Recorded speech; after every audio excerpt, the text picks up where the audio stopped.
Mga kabisaya, kumusta ug mayong adlaw kaninyong tanan?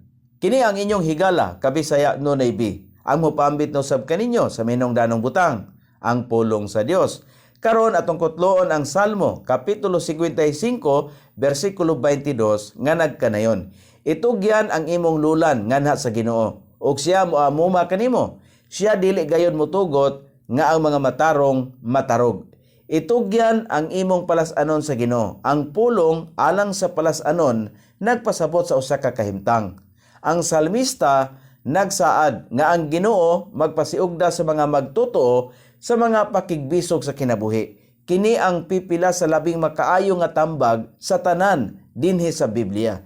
Itugyan ang ato mga kabalaka sa Ginoo uban kang Kristo nga nagpuyo nga ni kanato. Dili kita matarog sa bisan unsang bakak nga mga doktrina o bisan unsang problema nga moabot sa atong kinabuhi.